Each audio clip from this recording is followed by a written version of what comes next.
আমার ভিতরে দাদু আমি যা কষ্ট পেয়েছি, এই কষ্ট যেমন মানুষের কেউ পায় না। আমার বাবা যে আমাকে কথাবার্তা বলেছে, আর যদি মরে যাই তাহলে কিন্তু আমি ঘাটে উঠতে আমি মায়ের কাজে যাব, কিন্তু আর আমি পুরুলিয়া যাব না। আমি যে একটা মনের দীক্ষা দিয়ে আছি, আমি তো একটা মানুষ, আমি তো আর জানোয়ার না। ঠাকুমা, শরীর কেমন এখন? এখন শরীর ভালো, ওপারে কাজে যাচ্ছি না। আচ্ছা, অবশেষে খেতে বসে গেছি আমি আর দাদু। ঠাকুমা খেতে দিল আমার আর দাদুকে কচু, আর এটা কিন্তু পটল ভাজা, আর এটা করে যাব ওই পারে হরি। রামায়ণে রামচন্দ্র পিতারি কারণ, গিয়েছিল বনবাসে ছেড়ে সিংহাসন, তুমিও ছেড়েছ ঘর পিতারি কারণ, সব ছেড়ে যা যাবর এই তো জীবন। নমস্কার বন্ধুরা, এই মুহূর্তে খয়রামারি চরে আছি। খয়রামারি চরটা হুগলি ডিস্ট্রিক্টে অবস্থিত। এই খয়রামারি চরে একটা দাদু বসবাস করে। অনেকদিন ধরে ঠাকুমাদের জীবন কাহিনী তুলে ধরছিলাম, কিন্তু আজকে একটা দাদুর জীবন কাহিনী তুলে ধরবো। পিতার সঙ্গে দিব্যি করে এক নির্জন চরে বসবাস করছে। তো এই নির্জন চরে 35 বছর ধরে বসবাস করছে, এবং এই 35 বছর ধরে তাদের অভিজ্ঞতা এবং কি জন্য এই চরে এসে বসবাস করছে, বিস্তারিত তথ্য থাকছে এই ভিডিওতে। তবে ভিডিওটা স্কিপ না করে সম্পূর্ণ দেখতে থাকুন, আশা করি খুব ভালো লাগবে। তবে চলুন যাই, ভিডিওটা শুরু করা যাক।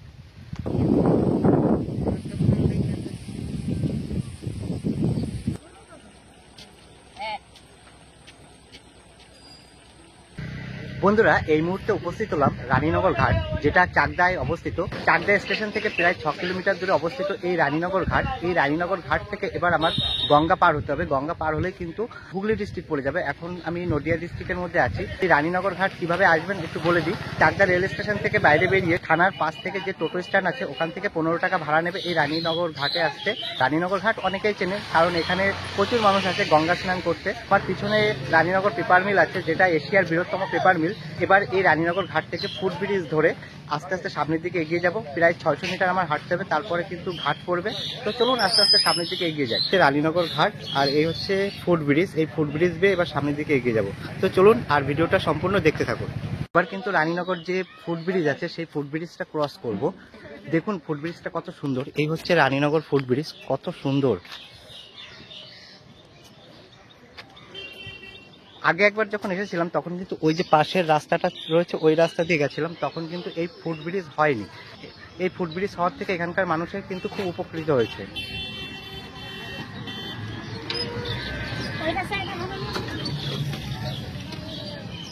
রানীনগর ফুট ব্রিজটা ক্রস করলাম, ক্রস করে এবার সামনের দিকে এগিয়ে যাচ্ছে। এবার সামনের দিকে ঘাট পর্যন্ত যে রাস্তাটা পড়ছে, সেই রাস্তার প্রাকৃতিক সৌন্দর্য কিন্তু অসম, মানে অসাধারণ যেটা। তো আপনাদের দেখাবো। তো চলুন। আর এই রাস্তাটা কিন্তু এখনো পাকা হয়নি। আগেরবার গেছিলাম তখনও কিন্তু কাঁচা ছিল, এখনো কাঁচা রয়েছে, ইট বিছানো রয়েছে। কিন্তু বর্ষার সময় কিন্তু এই রাস্তায় প্রচুর প্রবলেম হয়, আর এই রাস্তায় কিন্তু প্রচুর মানুষ চলাফেরা, এখন নদিয়া থেকে হুগলির যোগাযোগ করে কিন্তু এই রাস্তা। আর বিশেষ করে এই ঘাটটা বেশি গুরুত্বপূর্ণ, কারণ এই ঘাটে কিন্তু গঙ্গা স্নানে প্রচুর মানুষ আছে। আজ কিন্তু গঙ্গা স্নানের ভালো একটা দিন, ওই জন্য এই রাস্তা দিয়ে প্রচুর লোক কিন্তু চলাফেরা করছে এবং গঙ্গায় যাচ্ছে গঙ্গা স্নান করতে। তবে সামনের যে প্রাকৃতিক সৌন্দর্য, যে প্রাকৃতিক দৃশ্যটা দেখুন একবার, কত সুন্দর।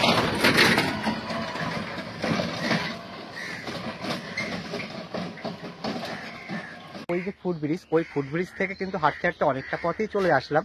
তো আমার 600 মিটার হাঁটতে হবে এই গরমের ভিতরে। দেখুন কি পরিমাণে ঘামছি। তো আরও আমার একটা পায়ে প্রবলেম, আপনারা জানেন, মানে ফিজিক্যালি প্রতিবন্ধী আমি। তবে এই গরমে কিন্তু প্রচুর কষ্টের ব্যাপার। তবুও যাই হোক, যেখানে যাচ্ছি, যে ডেস্টিনেশন আজকে আপনারা অনেকেই জানেন যে কোথায় যাচ্ছি, সেটা প্রথমে ইন্ট্রোতে পেয়ে গেছেন। তো চলুন, কষ্ট হলেও আপনাদের আজকে সুন্দর একটা মুহূর্ত উপহার দিতে চলেছি। ভিডিওটা দেখতে থাকুন, খুব ভালো লাগবে। তো চলুন আস্তে আস্তে আরো সামনের দিকে এগিয়ে যাই। অবশেষে রানীনগর শ্মশানের কাছে এসে পৌঁছালাম। আর এই পাশে হচ্ছে মন্দির। অনেক ভক্তরা যারা গঙ্গা স্নান করতে এসছে, তারা কিন্তু এখানে পুজো দিচ্ছে। এই হচ্ছে ভোলেনাথ, আর এই পাশে কিন্তু শ্মশান, আর এই পাশে কিন্তু মন্দির। তো শ্মশানটা একবার দেখিয়ে দিই। এই হচ্ছে শ্মশান, আর এটা হচ্ছে প্রতীক্ষালয়। আর আমি যে রাস্তা বেয়ে যাব সেটা কিন্তু এই যে রাস্তা, এই রাস্তা বেয়ে কিন্তু সামনের দিকে এগিয়ে যাব। আর এই রাস্তাটা কিন্তু এখনো পাকা হয়নি, বা এই রাস্তায় কিন্তু এখনো ইট পড়েনি। তো চরের রাস্তা, মানে চরের রাস্তা যেরকম হয় ঠিক সেরকম, আর সামনেই গঙ্গা। তো এখনো 200 মিটার হাঁটতে হবে এই রোদের মধ্যে দিয়ে, আর এখন রোদের তীব্রতা কিন্তু অনেক বেশি। হাঁটতে হাঁটতে যে রানীনগর প্রতীক্ষালয়, মানে রানীনগর ঘাট যে প্রতীক্ষালয়, সেই প্রতীক্ষালয়ের ঘাটে এসে পৌঁছালাম। এখনো ঘাট কিন্তু অনেকটাই হাঁটতে হবে, মানে এখানকার প্রকৃতি কিন্তু খুব সুন্দর আর অপরূপ সৌন্দর্য। প্রতীক্ষালয় ছাড়ানোর পর কিন্তু একটা খাড়ি দেখতে পারবেন, এই হচ্ছে সেই খাড়িটা। যখন বর্ষা হয়, গঙ্গায় যখন জলের চাপ বেড়ে যায়, তখন কিন্তু এগুলো জলের পরিপূর্ণ হয়ে যায়, তখন কিন্তু এই দিকে আর যাওয়া যায় না, মানে এই সাইডে আর যাওয়া যায় না। এটা কিন্তু এখানে আসে, এখান থেকে প্যাসেঞ্জার নামিয়ে দেয় এবং আবার এখান থেকে প্যাসেঞ্জার নামিয়ে ওই পাশের ঘাটে। এই যে গাছগুলো, অনেকে গ্যামা গাছ বলে বোধহয়, কিন্তু আমি গাছগুলোর নাম জানি না, ঘাসের মতন যে গাছগুলো। তো আপনারা যদি এই নামটা জেনে থাকেন অবশ্যই কমেন্ট করে বলবেন। এই যে এই গাছগুলো মানে পুরো এই পাশে রয়েছে ভর্তি। দেখুন বন্ধুরা, সৌন্দর্যটা দেখুন, মানে দুদিকে বন, মধ্যে দিয়ে মেঠো পথ, চরের পথ। সেই চরের পথ দিয়ে কিন্তু হেঁটে যাচ্ছি একা একা, যে একটা ফিলিংস, যে একটা অনুভব সত্যি আলাদা, অসম্ভব সুন্দর লাগছে।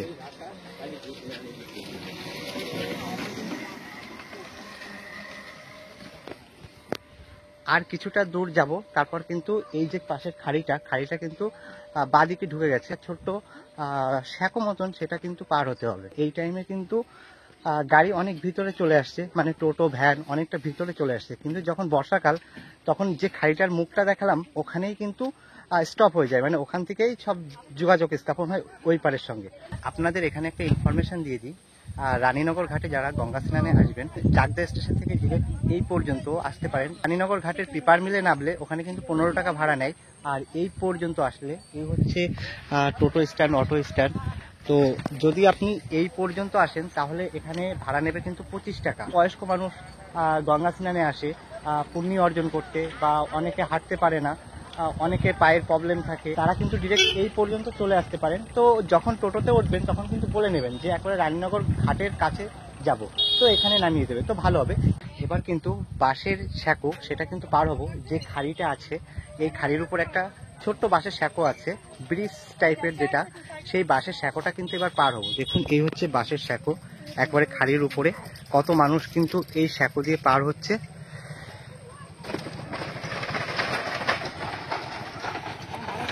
এই হচ্ছে দেখুন খাড়িটা এদিক চলে গেছে।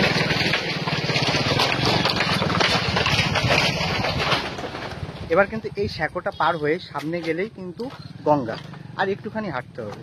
তো এই পাশের শ্যাকো দিয়ে কিন্তু প্রচুর মানুষ চলাফেরা করে। অবশেষে কিন্তু গঙ্গা ঘাটে পৌঁছে গেলাম, আর এবার এখান থেকে কিন্তু নৌকা পার হবো। আর ওই যে কিন্তু আমাদের নৌকাটা দাঁড়িয়ে রয়েছে, তো চলুন আর নৌকায় উঠে কথা বলবো। আর আজকের দিনটা কিন্তু খুব ভালো, অনেকে কিন্তু গঙ্গা স্নান করতে এসছে, পুণ্য অর্জন করতে এসছে গঙ্গা স্নান করে। তো এই যে আরেকটা বাঁশের শ্যাকো মতন, এই শ্যাকো দিয়ে উঠে একবারে নৌকায় উঠবো। তো চলুন, এখানে একটু সাবধানে হাঁটতে হবে, কারণ স্লিপ করলেই কিন্তু গঙ্গার ভিতর।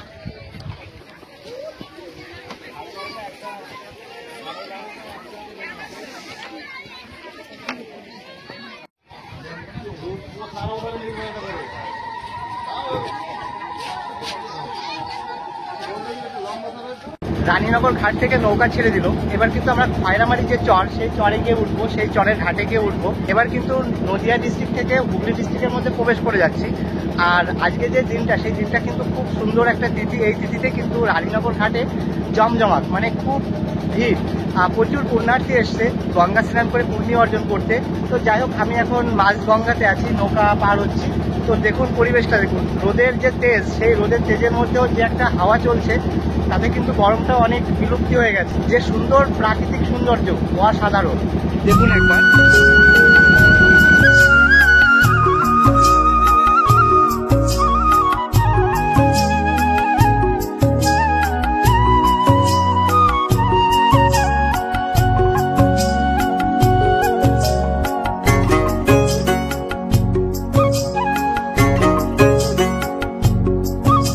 রানীনগর ঘাট থেকে খয়রামারি ঘাটে প্রায় পৌঁছে গেলাম, প্রায় চলে এসছে। দেখুন এই হচ্ছে ঘাট, ওখানে নৌকাটা থামবে। নদিয়া ডিস্ট্রিক্ট থেকে হুগলি ডিস্ট্রিক্টে যোগাযোগ স্থাপন করে কিন্তু এই ঘাট, এই নৌকা। তো যাই হোক, সামনে কিন্তু পয়সা দিতে হবে। নৌকা পার হতে গেলে কিন্তু 5 টাকা করে লাগে পার পার্সন। তো দেখুন চলে এসছে, এবার কিন্তু নেমে যাব, নেমে আস্তে আস্তে ডান দিকে হাঁটবো। চলে এসছে ঘাটে।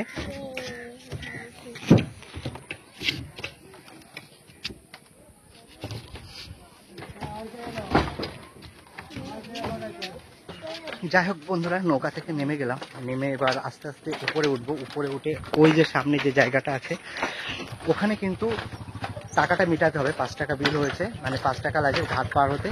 তো 5 টাকা দিয়ে তারপর কিন্তু আস্তে আস্তে আমি এই দিকে যাব। আর এই দিকেও কিন্তু একটা চর আছে, সেটা অন্য একটা ভিডিওতে দেখাবো। তবে চলুন আজকে ওই দাদুর বাড়িতে যাই। তবে অন্য একদিন এই দিকের যে চরটা আছে সেই চরটা এক্সপ্লোর করে দেখাবো। তবে আজকে দাদুর বাড়িতে যাই, দাদুর জীবন কাহিনী, জীবন সংগ্রাম ডিটেলস তুলে ধরি। তো চলুন, ঘাটের টাকাটা মিটিয়ে আস্তে আস্তে এইদিকে যাবো। তো সঙ্গে থাকুন। ফাইনালি খয়রাবাড়ি চরে পৌঁছে গেলাম এবং এই যে গঙ্গার পাড়, এই গঙ্গার পাড় বেয়ে কিন্তু হেঁটে যাব, সেই চরে যাব, খয়রাবাড়ি চরে। দেখুন সামনের দিকে একটা স্কুল আছে গঙ্গার পাশে। এই স্কুলটা কিন্তু এক সময় গঙ্গার ভাঙনের ফলে কিন্তু অর্ধেক ভেঙে গেছিল। এখানকার গ্রামবাসীরা এবং প্রশাসন মিলে কিন্তু সেই ভাঙাটা রোধ করে দেয়। তো যাই হোক, চলুন আস্তে আস্তে সামনের দিকে যাব। দেখুন এই স্কুলটা, যখন জল বেড়ে যায়, গ্রামের ভিতর জল চলে যায়, এই স্কুলে কিন্তু অনেকে আশ্রয় নেয়। আর আমি যে রাস্তাতে হাঁটছি, এই যে রাস্তা কিন্তু নতুন পিচ পড়েছে, পিচ পড়ে গেছে দেখুন, একবারে গঙ্গার পাশ যে রাস্তা। আর আমি কিছুটা দূর হাঁটবো, হাঁটার পরে কিন্তু একবারে গঙ্গার পাশ দিয়ে হেঁটে যাব। রাস্তাটা কিন্তু বাদিকে চলে গেছে, আর আমি কিন্তু গঙ্গার পাড় বরাবর হাঁটতে হাঁটতে সামনের দিকে এগিয়ে যাব। তো চলুন। দেখুন কত অপরূপ সৌন্দর্য, কি সুন্দর পরিবেশ। আর আপনাদের বলেছিলাম রাস্তাটা বাদিকে চলে গেছে, এই দেখুন বাদিকে চলে গেছে। আর আমি কিন্তু গঙ্গার পাড় বরাবর এই সোজা যাব, একবারে সোজা যে রাস্তাটা দেখতে পাচ্ছে এই সোজা। তো দেখুন মানে ডিভাইড হয়ে গেল, রাস্তাটা কিন্তু বাদিকে চলে গেল, আর আমি কিন্তু গঙ্গার পাড় বরাবর রাস্তা দিয়ে হাঁটবো। চলুন তাহলে, দেখুন কত সুন্দর পরিবেশ। আর আমার পাশ দিয়ে যে গাছগুলো দেখতে পাচ্ছেন এগুলোকে পার্থেনিয়াম গাছ বলে। এই গাছ কিন্তু খুবই মারাত্মক ক্ষতিকারক, আমাদের শরীরে কিন্তু খুব ক্ষতি করে এই গাছগুলো। এমনকি অক্সিজেন নিতেও কিন্তু খুব ক্ষতিগ্রস্ত করে এই গাছ। তো এবার কিন্তু গঙ্গার ভাঙনটা দেখুন একটু, এই জায়গায় কিভাবে ভেঙেছে। আগে কিন্তু রাস্তাটা এই সোজাসুজি ছিল, মানে একেবারে সোজা ছিল। এবার কিন্তু রাস্তাটা কলা বাগানের ভিতর দিয়ে যেতে হবে। এই ভাঙনের ফলে কিন্তু রাস্তাটা নষ্ট হয়ে গেছে। তো চলুন এবার কলা বাগানের ভিতর দিয়ে একটু খেয়াল রেখে যেতে হবে, কারণ এখানে কিন্তু সাপের ভয়ও আছে। তো সেটা লক্ষ্য রেখেই যেতে হবে।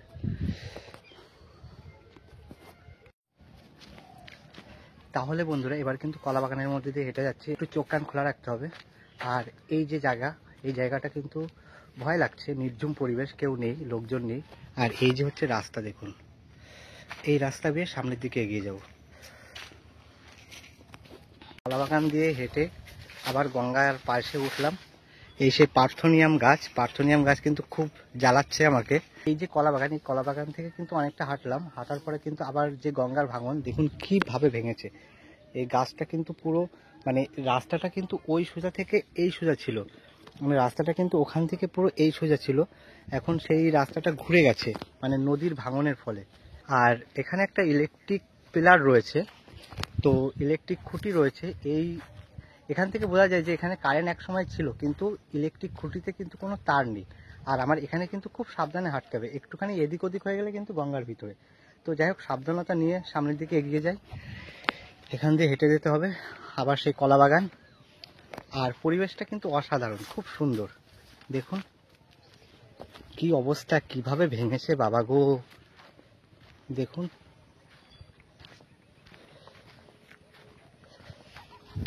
আর আমি কিন্তু কিছুটা হাঁটবো, হাঁটার পরে কিন্তু সেই দাদুর বাড়ি দেখতে পারবো। আর আগের বার যখন এসেছিলাম তখন কিন্তু এই ভাঙাগুলো ছিল না, মানে একবারে গঙ্গাটা ওই সোজা ছিল, ওই যে পাথর দেখা যাচ্ছে ওই সোজা দিয়ে একবারে, ওই যে পাথর দেখা যাচ্ছে ওই সোজা ছিল। মানে মাত্র 3-4 মাসের মধ্যে কত ভেঙে গেছে দেখো। বন্ধুরা, গঙ্গার পাড় দিয়ে অনেকক্ষণ হাঁটছি, হাঁটতে হাঁটতে কিন্তু সেই দাদুর বাড়ির পাশেই চলে এসেছি।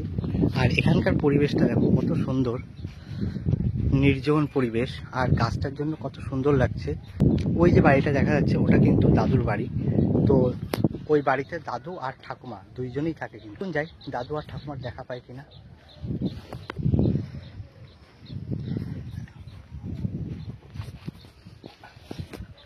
আর এখানে কিন্তু খুব সাবধানে হাঁটতে হবে, এখানে কিন্তু সাপের ভয় আছে, আর সাপের উৎপাতও আছে।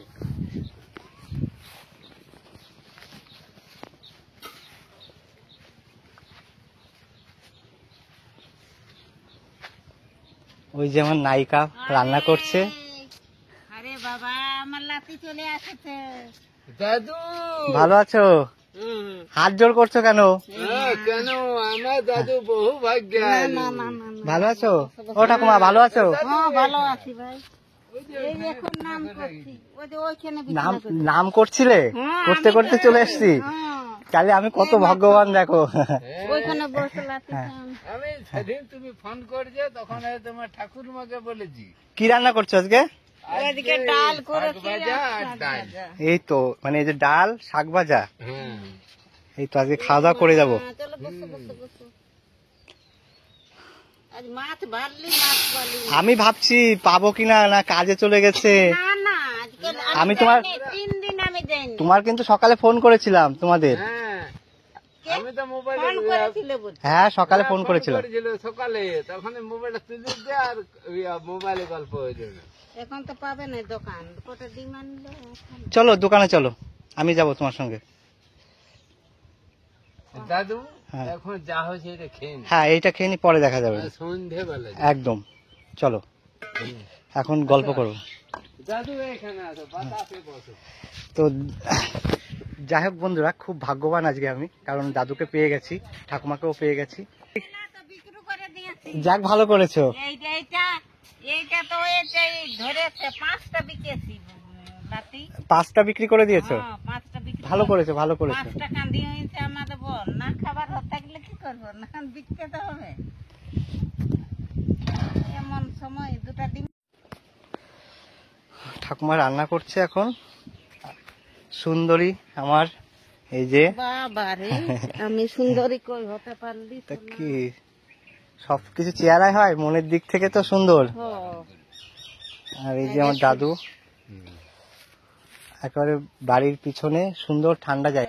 দাদু এইরকম ছিল বাবা, যখন ছিল না তখন আর কি বলবো, এখন বয়স নিয়ে গেছে। তো পুকুর ঘাট চান করতে গেলে একটা স্নান হয়েছে তোমাদের? স্নান না না চান করিনি, দাদুর হয়েছে? না আমরা একসঙ্গে চান করি। আরে বাবা দারুন।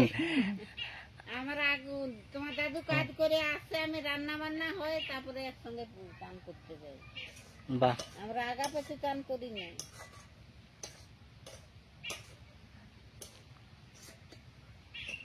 ফাইনালি কিন্তু দাদুর কাছে পৌঁছে গেলাম, দাদুর বাড়িতে পৌঁছে গেলাম। এই যে হচ্ছে দাদুর বাড়ি, দেখো গঙ্গার পাশে একেবারে একটা ঢিবি মতন, সেই ঢিবির উপরেই দাদু ঠাকুমা থাকে। দাদু হচ্ছে এই যে, দাদুর সাথে পরিচয় করিয়ে দিই আগে। দাদু ভালো আছে তো? হুম আর ঠাকুমা ওই যে রান্না করছে, দেখুন। ঠাকুমা হ্যাঁ তা রান্না বান্না কত দূর? রান্না বান্নাই শাক হলে হয়ে গেল। তা আমি কিন্তু আজকে শাক দিয়ে ডাল দিয়ে খেয়ে যাব, ও আর বিকেলে বাজারে যাব দাদুর সাথে। আর বাজার যেতে অনেক দূর বাজার। সাইকেল আছে তো দাদুর, সাইকেল থাকলেও যায়। আমি চালিয়ে নিয়ে চলে যাব। রাস্তা ভালো নেই কিছু নেই, কারণ মাছ মাংস আনতে হবে না, পয়সা খরচা করতে হবে না, পয়সা বহুত কষ্ট। আমি আলাদা দাদু ঠাকুমাকে খাওয়াবো, তাতে আবার খরচা কি? আজকে মাছ নাই, কালকে নাই। মা যদি মরে যায় হ্যাঁ। তাহলে কিন্তু আমি ঘাটে উঠতে আমি মায়ের কাজে যাব, কিন্তু আর আমি পুরুলিয়া যাব না। তোর বাবা তো এখন আর নেই, আছে? না, বাবা মারা গেছে। তা রাগ তো ছিল বাবার উপর, তোমার পিতার উপর। তিনি যখন নেই, আর এখন রাগ করে কি হবে? না দেখো দাদু, হুম। ব্যাপার হচ্ছে আমি যে একটা মনের দীক্ষা দিয়ে আছি, আমি তো একটা মানুষ, হ্যাঁ, আমি তো আর জানোয়ার না। না না মানুষ, কিন্তু তবে কথার তাহলে- মূল্য ছিল খুব।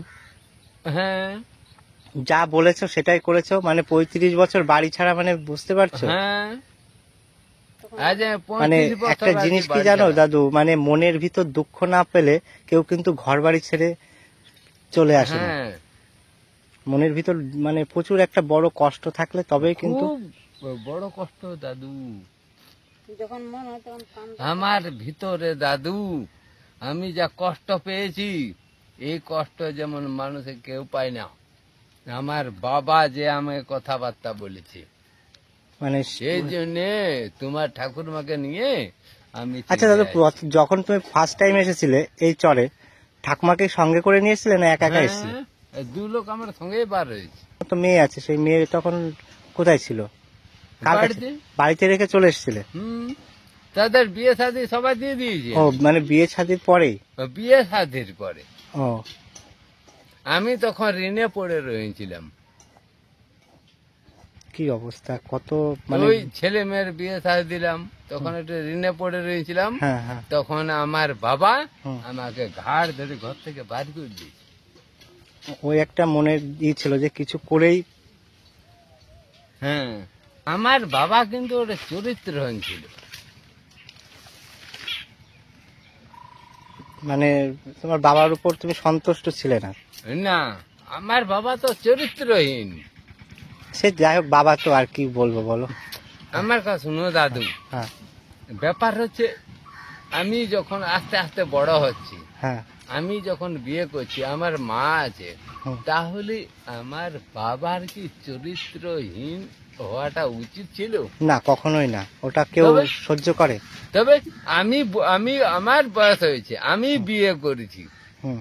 তাহলে আমার বাবার বয়স কত চিন্তা করো। হ্যাঁ, তাহলে সেটাই। সেইখান তুমি যদি চরিত্রহীন করো আর আমার মাকে তুমি যদি গায়ে হাত তুলো, তাহলে আমার তো রাগ আছে, সে তো অবশ্যই হবে। বলো। তারপর এই জন্যে দাদু আমি পালিয়ে। তাও 35 বছর হয়ে গেছে চলে এসছে। হ্যাঁ, আমার সম্পূর্ণ ঠিকানা আমি লিখে দিতে পারো, আমার থানা কোথায়, আমার কোথায় কি, আমি সম্পূর্ণ লিখে দিতে পারো। নাম্বার পাইছো? আমার কথা শোনো, দাঁড়াও। তারা বলতে তো।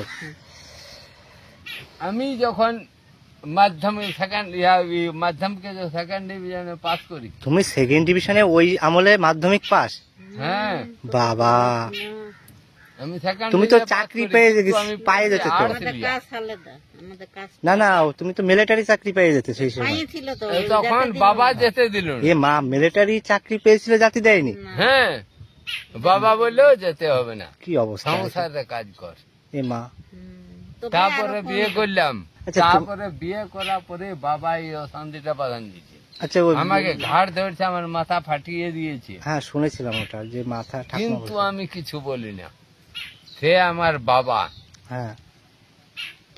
এত দুঃখ নিয়ে যে তোমার ঠাকুর মাকে লিয়ে এই এলাকা। একটা কথা কি জানো দাদু, তোমার এই যে ঠাকুমা এত সুন্দর মনের পাইছিলে ভাগ্য করে, ওই জন্য তোমার জীবনটা তাও পরবর্তীতে অনেক ভালো। ভালো গেছে। হুম, এটা মানো তো? হ্যাঁ, এই যে ঠাকুমা, এই ঠাকুমার জন্য কিন্তু তোমার আমি জীবনটা বাঁচে আছি। একদম মানো তো এটা? হ্যাঁ। এটা কিন্তু আমি উপলব্ধি করি। হ্যাঁ, আর যদি তোমার ঠাকুরমা না থাকতো, আমি কতদিনে ফুটুডম হয়ে যেতাম, কবেই মরে যেতাম, বুঝলে দাদু। হ্যাঁ। এই ঠাকুরমা এমন কোন পুরুষ খুঁজে পাবে না, এর পারা মানুষ এতটা আমাকে ভালোবাসে। ঠিক। আমি এই প্রথম যেবার আসছিলাম, তা একটা কথা বলেছিল জানো, কত দামি কথা। বলো। ভাই, যদি তোমার দাদুর কিছু হয়ে যায়, সেই যদি মানে বলতে নেই চিতা, বলছে ওই জায়গায় আমি লাফ দিয়ে মরে যাবো, তাহলে হুম, ওনার যদি কিছু হয় আমি ঠিক থাকতে পারবো না। হুম, এই যে ঠাকুমা, এই ঠাকুমায় কিন্তু বলেছিল। তাহলে ঠাকুমা কত বড় মন, তাহলে তোমার কত ভালোবাসে। আর এই আমাকে যদি 1 মিনিট না দেখতে পাই, আমি যে মাঠে কামে যাই, হুম। আমাকে যদি 1 মিনিট না দেখতে পাই, ও রাস্তার দিকে তাকান থাকে যে মানুষটা আমার আইলে কই। কেউ যদি ঝগড়া লাগে, দুটা হুম। দুটা একটা কথাই আমি টাইট করে দিই। এই ঘুরলে বলছি, মুখ সামলে কথা বলবি। মানে এই দাদুকে বলেছিল? হ্যাঁ, তোর কটা দাঁত আছে, তোর এক চড়ে তোর দাঁত তুলে দিব। তারপরে একটা বাবার বয়সের লোক, সেটাকে তুমি তার কি কোনো আক্কেল জ্ঞান আছে? তুমি কদিন কটা গামছা ন ধুতি ন লুঙ্গি দিয়েছিস পড়তে, আর তারপরে আমার পায়ে ক্ষমা চাইছে, বলছে কাকিমা ভুল হয়ে গেছে। বলি না, এই ভুলের এইটা হচ্ছে মানে যাই হোক শিক্ষা পেয়েছে, পা ধরেছে, এটাই অনেক। কিন্তু তারপরে ওইরকম বলছে। তারপরে এই গাছগুলো আনলে সব আমি করছি না, এই গাছগুলো আর যত আমি করছি, এগুলো আমি করছি। তার মানে দাদু, তুমি বাড়ি থেকে চলে আসার পরে আর জীবনে বাড়ি যাওনি, তাই তো? না, তোমার বাবা মারা গেলে না বাবা মরেছে তখন বাবা মারা গেছে, মা আছে। না বাবা মারা গেলে গেছিলেন? হ্যাঁ ও ঘাটের কাজ করে এসেছিল। হ্যাঁ আমি ঘাটে কিন্তু কাজ তারপরে করেছি, কাজ ঘাটে শেষ? উঠেছি। কাজ শেষ হয়ে গেছে আবার চলে এসছে? হ্যাঁ কিন্তু বাবার কাজ শেষ হয়ে গেছে, আর তারপরে আমি ওই 4-5 দিন পরে আমি আবার চলে আসি, আর আমি যাই না। মানে প্রথম থেকে যখন বসবাস করছে, ওইখানে ঘর ছিল, গঙ্গার ভিতর আছে ঘর। হ্যাঁ মানে সেই ঘরটা গঙ্গার ভিতরে চলে গেছে, তাই তো? ওখানে কল ছিল, পায়খানা ছিল, সব ছিল, আর কারেন্ট ছিল। এখন কত এত গঙ্গা তাড়াতাড়ি করলে কি আর এই যে আমি তো কিছুদিন আগে এসেছিলাম, গঙ্গা কত ভেঙে গেছে, তুমি যেখানে স্নান ওই করতে। যে ঢেউ ঢেউ হ্যাঁ ঢেউ ভেঙেছে না কদিন, কি বাতাস, ঢেউ ভেঙেছে। এই পূর্ণিমায় তখন ওর জল বাড়ে না, আজকে তো কাল। আমি বলছি দাদু, কারো মা বাবা যেমন এত বেমান না হয়, আমার বাবা যে বেঈমান। কিচ্ছু করে জীবন আমরা যে কাজ করেছি না, আমরা মানে ওই দুঃখ কিন্তু এখনো মনের থেকে যায় না। আমার বাবা মরে গেছে, কিন্তু আমার রাগ 5 কেজির এখনো যায়। 5 কেজির গাইটা, ওই গাইটা তোমরা জীবনও দেখো না।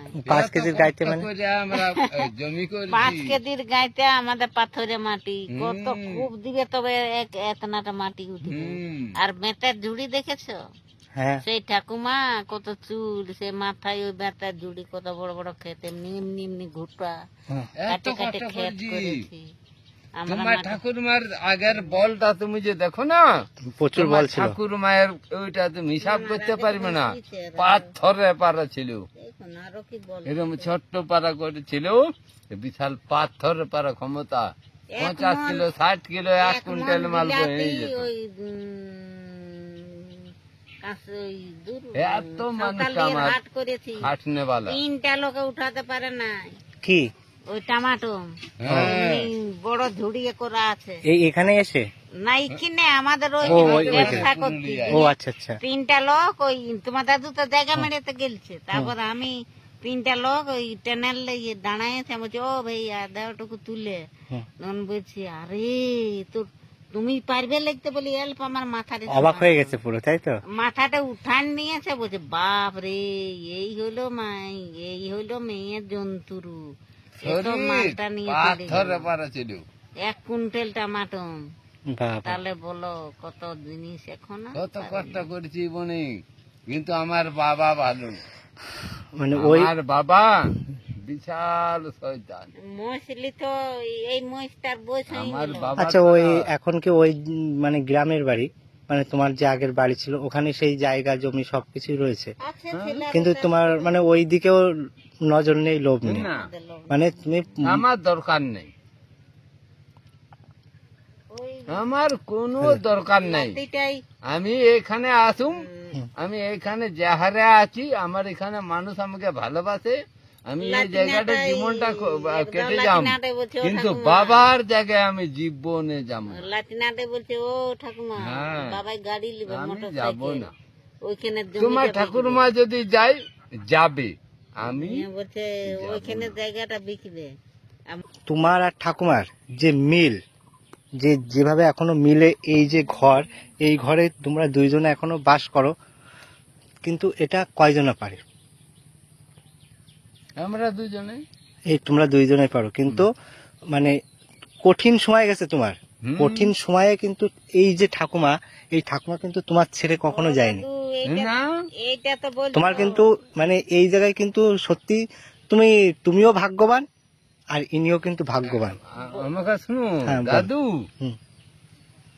আমি ভাগ্যবান না, আমার হচ্ছে তোমার ঠাকুর মায়ের ভাগ্যবান। বর্তমানে তোমার দাদু বলে আমি ডায়রিয়া বাঁচে হয়ে আছি। গেছিল, দাদু আজ যদি ঠাকুর মা, তোমার ঠাকুর ডায়রিয়া মা হয়ে যদি গেছিল, একটু ধান বেরুপ কাটতে হয়ে গেছি, যেত, একটুকু যদি খরার বেরুপ হতো, সময়। আমি কবে তারপরে ওই একটা এমনি সরকারি আমি হাসপাতাল ফুটুডম আছে, হয়ে যেতাম। ওইখানে মানে সেলাই নেই, ওইখানে পাটার দিয়েছে আর একটা কি দিয়েছে, আর এমনি করে করে দাদু, আমি তো লাইন নিয়েছি, আমি তো ওই সিস্টেম জানি নাই। একটা বাগানের মধ্যে লোকে ধান পিটছে, আর এমনি পায়খানা গেছে, জলের পাড়া, আমি আসতে পারছি না, গায়ের জল মানে না, এমনি হাঁটু গান্ডা দিয়ে, তারপর বলছে ওই লোকটা কার বটে, আমি এসে দেখছি তো মানে উনি তো, তারপর হাঁটু গান্ডা দিয়েছে। আমি তারপরে দাদু কি বলবো, পায়খানা যে গেল হুম মানে 2-3 বালতি, না যে জল না যে কুছু, যে মনে করে জলের পর আমি বলি আর আমি পাবো না এতে। আমার কাপড় কোন্দে যে খসে গেলছে, ওইখানে লোক ভালো দিয়া আমাকে, আমি তো কানে মাথায় তেল না, আমার শাকটা পুড়িয়ে গেছে মানে মা তুমি দেখো শাক দেখো, লেগেছিলি বাবা। এ বাবা দেখো রান্না করতে শাকের কথা পুড়ে গেছে। যাক।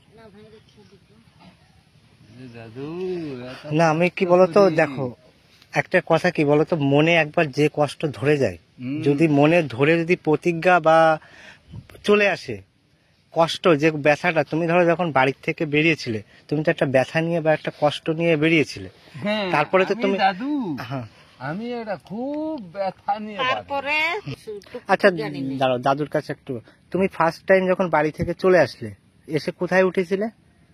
আমি প্রথমে আছি বর্ধমান। হ্যাঁ বর্ধমানে ধান কাটতে বর্ধমানে আসা আমি ওখানে তখন এই মালিকের কাম করতাম। আমার মালিকের নাম ছিল বেকানা।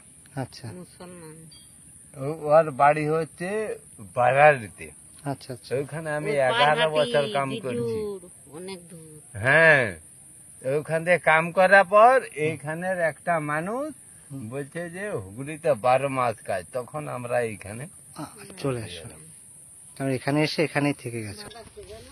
কেন বদ না, আমার দাদু ভালো, আমার দাদুও ভালো, ঠাকুমাও ভালো।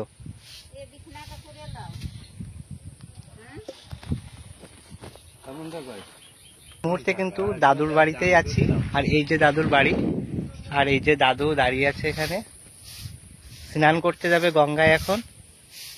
আর দাদু আর ঠাকুমা কিন্তু একসাথে স্নান করে, এটা কিন্তু একটা হ্যাঁ। আর এই যে দাদু, এই যে দাদুর ঘর, এই যে ঠাকুমা ঝাড় দিচ্ছে দেখো। আর এই যে হেরিকেন, কারেন্ট নেই ঘরে, তাই হেরিকেন।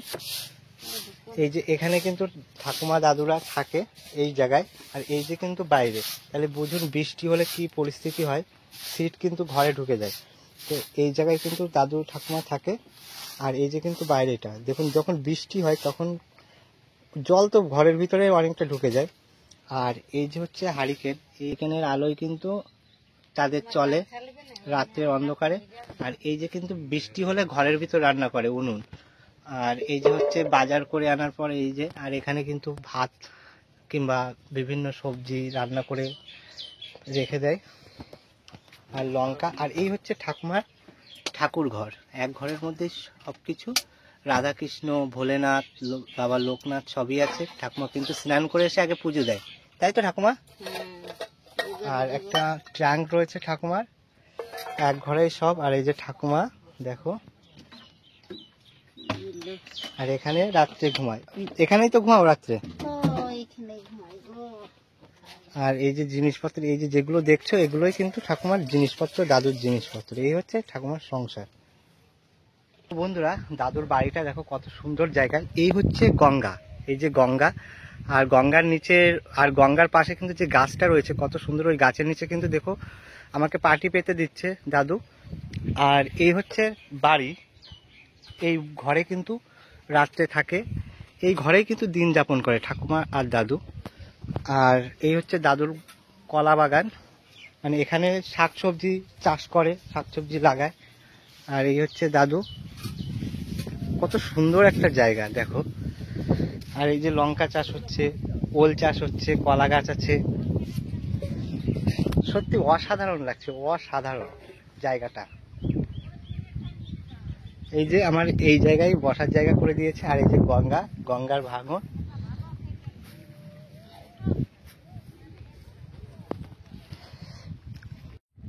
তো দেখো ঠাকুমা আর দাদু কিন্তু স্নান করতে যাচ্ছে, এই গঙ্গাতেই কিন্তু স্নান করে। আর আমি হচ্ছে এই গাছের নিচটায় বসবো, এই গাছের নিচে, তারপর কিন্তু খাওয়া দাওয়া করবো, তারপর একসাথে আমরা কিন্তু 3 জন মিলে খাবো। আর এই যে জায়গাটা দেখো কত সুন্দর একটা জায়গা, বসে পড়লাম, ওহ সত্যি ফিল। ঠাকুমার বাড়িতে এসেছি, অনেকটা টাইম হয়ে গেছে। ঠাকুমা তখন রান্না করছিল, দাদুর সাথে অনেক কথা বললাম, ঠাকুমার সাথেও অনেক কথা বল। তো আমার এখানে কিন্তু বিশ্রাম নেওয়ার জন্য জায়গা করে দিয়েছে, তো একবারে গঙ্গার পাড়ে বিশ্রাম নিচ্ছি। এই এই যে হচ্ছে খোয়ে বাবলা গাছ, গাছটা দেখুন, এই যে খোয়ে বাবলা গাছ, এই খোয়ে বাবলা গাছের নিচে কিন্তু আমি বিশ্রাম নিচ্ছি। আর যে ঠান্ডা হাওয়ায়, এই হাওয়ায় কিন্তু সব কষ্ট কিন্তু বিলীন হয়ে গেছে, সত্যি কথা বলছি। আর পুরো গঙ্গার পাশে বসে রয়েছে, এই যে যেখানে আছি দেখুন, গঙ্গার ভাঙন, তারপরে আমার মাদুরটা পাতা এখানে।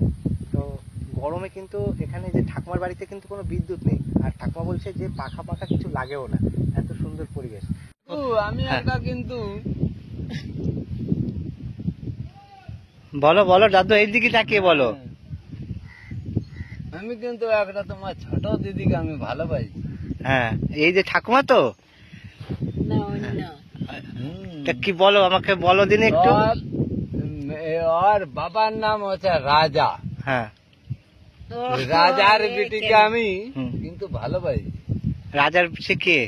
ওই যে ওইখানে এই তো ও আচ্ছা আচ্ছা, দুজনে এসেছিল, ওনার ছবি উঠেছে, ইয়া করেছে, উনি কোলে নিয়েছিল, তো বলছে এটা আমার বউ।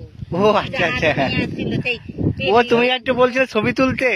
ও রাজার বেটি সে রাজার বেটি। আমি বলবো আমার ঠাকুমার উপরে কোনো হয় না, তুমি যাই বলো না কেন, ঠাকুমা ঠাকুমাই হয়।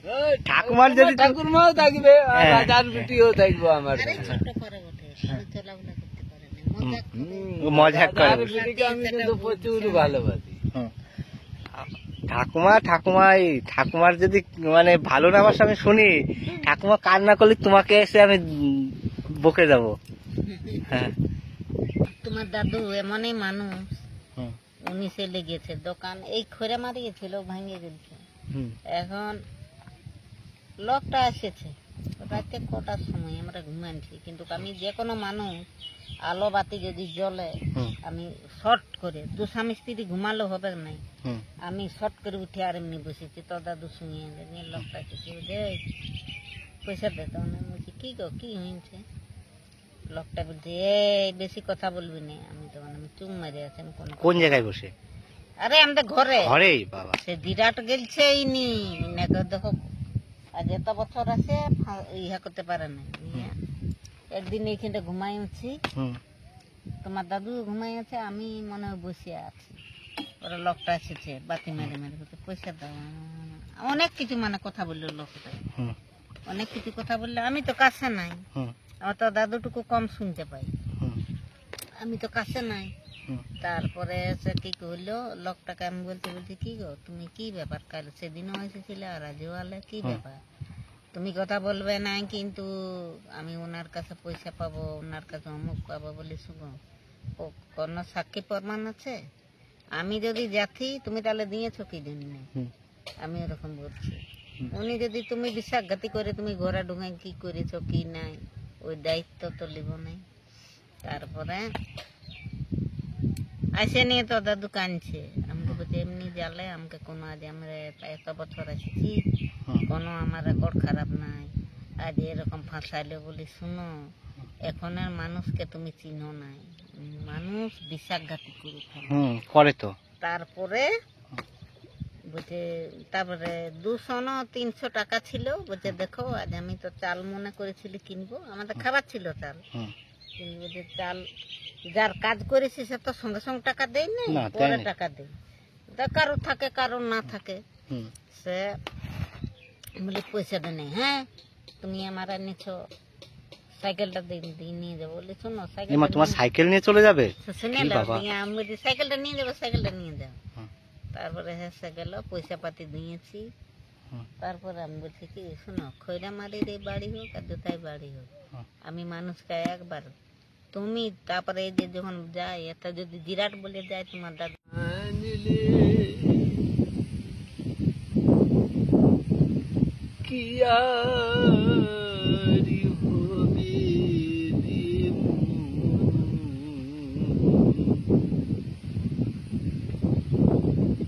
দেখো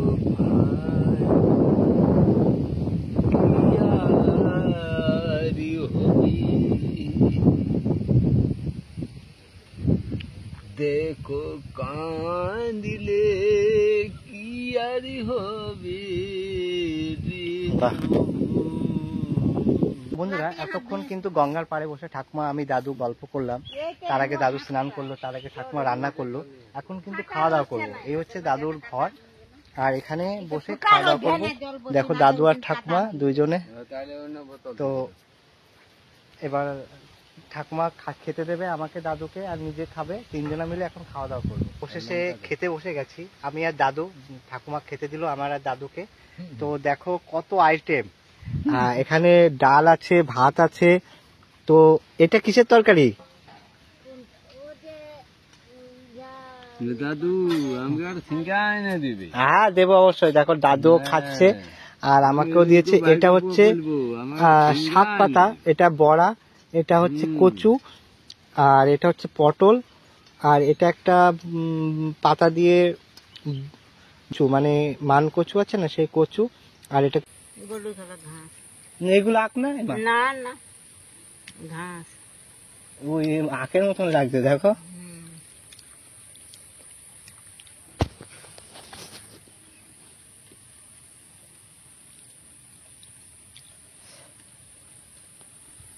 ঠাকুমা সত্যি আজকে খুব খুশি তোমার সাথে খেতে বসতে পেরে। দাদুর সাথে ভালো মন্দ বড় বিষয় না, একসাথে খেতে বসেছি, কথা বলে খাচ্ছি, আলোচনা মানে একসাথে খাচ্ছি তিনজনে, এটা ভালো লাগছে। কোনটা ভালো জিনিস হলেই কি সব ভালো? অনেকের তো টাকা আছে, করি আছে, তা তারা ভালো হয় না কেন? বন্ধুরা অনেকটা টাইম এই ঠাকুমার বাড়ি কাটালাম, এই দাদুর বাড়ি। সেই প্রায় 11টার পরপরই এখানে ঢুকেছি। এখন প্রায় 4:30 5টে বাজতে চললো। খাওয়া দাওয়া করলাম, ঠাকুমা রান্না করলো, খাওয়া দাওয়া করলাম, অনেক গল্প করলাম, অনেক কিছু আপনাদের শেয়ার করলাম। তো এবার এই ঠাকুমা আর দাদুর কাছ থেকে বিদায় নেব। ওনাদেরকে প্রণাম করে এবং আশীর্বাদ নিয়েই আমি বাড়ির দিকে রওনা হব। তো যাই হোক দাদু, ভালো থেকো। হ্যাঁ ভালো থেকো। হ্যাঁ আবার আসবো, দেখে যাব, কিছু পারি না পারি দেখে যাব। হ্যাঁ আর যোগাযোগ রাখবো, এইটা বলতে পারি। ঠিক কথাই, মানুষ এইটাই কে করে। তো আমি যেটুক পারি তোমার জন্য, এটা আমার ঠাকুমার জন্য। দাদুর জন্য কিছু দিতে পারলাম না, আমার ঠাকুমার জন্য। ঠাকুমা তাহলে আসছি। হ্যাঁ ভালো থাকবা, সুস্থ থাকবা, আবার দেখা হবে। ঠাকুমার বাড়ি থেকে বিদায় নিচ্ছি। খুব ভালো লাগলো, অনেক সময় কাটালাম গঙ্গার পাড়ে। আর এই জায়গাটা সত্যি খুব সুন্দর। হ্যাঁ যাক, দেখো ঠাকুমা দাদু দুইজনেই কিন্তু আমাকে এগোতে দিতে যাচ্ছে ট্রলার ঘাটে। আর এই সুন্দর পরিবেশ, অসাধারণ একটা মুহূর্ত। মানে আমি যে কয়বার এসেছি ঠাকুমা কিন্তু সত্যি আমাকে এগিয়ে দিতে যায়। তো এটা নিজের মানুষ ছাড়া কিন্তু কেউ করে না। মানে কতটা আমাকে ভালোবাসে তাহলে বুঝুন। মানে নিজের নাতির মতো কিন্তু ভালোবাসে, শ্রদ্ধা করে। আর গঙ্গা দেখো, গঙ্গায় মাছ ধরছে অনেকে এই টাইমে।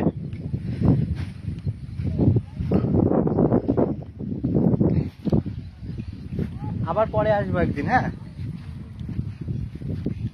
তো দেখো কত ভালোবাসে, দুজনেই কিন্তু এগিয়ে দিতে আসছে আমাকে ট্রলার ঘাট পর্যন্ত। মানে এত ভালোবাসা সত্যি এই ঠাকুমার কাছে এসে পাই। ওই জন্য মাঝে মধ্যেই কিন্তু এই ঠাকুমার কাছে চলে আসি। আমার যখন মন খারাপ হয়, যখন মন ভালো লাগে না, তখন কিন্তু এই ঠাকুমা এই দাদুর কাছে চলে আসি, মন কিন্তু সত্যি ভালো হয়ে যায়।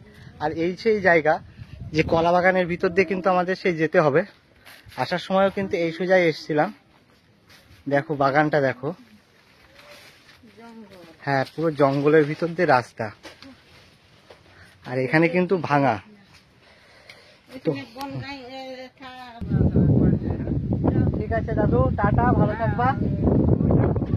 জানি ঠাকুমা আমাকে পৌঁছাই না দিয়ে আসে, তারপরে আসবে, মন সুস্থ থাকবে না, আমি জানি সেটা। ঘাট পর্যন্ত আমাকে এগিয়ে দিয়ে আসছে ঠাকুমা।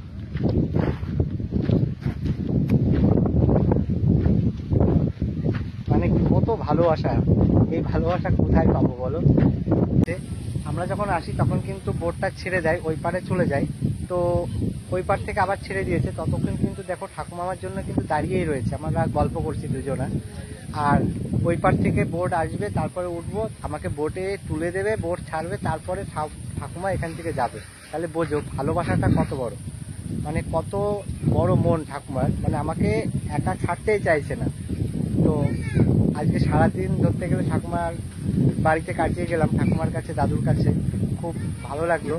আর বোটটা কিন্তু দেখো ফিরছে, ওই যে একটু জুম করে দেখাই, ওই যে বোটটা কিন্তু ফিরছে।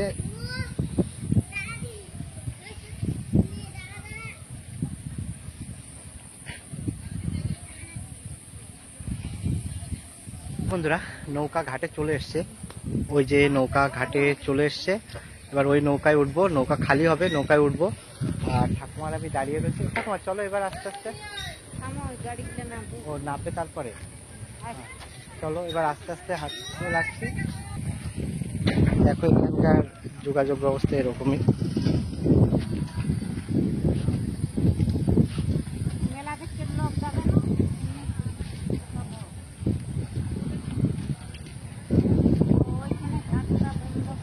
হুম,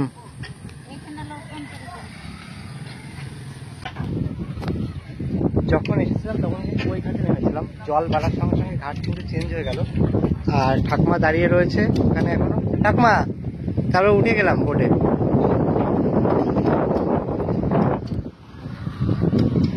তো বোট, হ্যাঁ, তো যাই হোক ঠাকুমা রয়েছে, আমার বোট পর্যন্ত এগিয়ে দিল। এবার আমি বোটে উঠে যাই, নৌকায় উঠে যাই।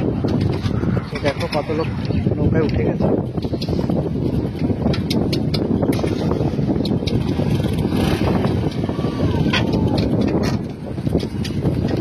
সময় এখন 5:10 বাজে। খয়রাবাড়ি ঘাট থেকে ট্রলার ছেড়ে দিল, বোট ছেড়ে দিল।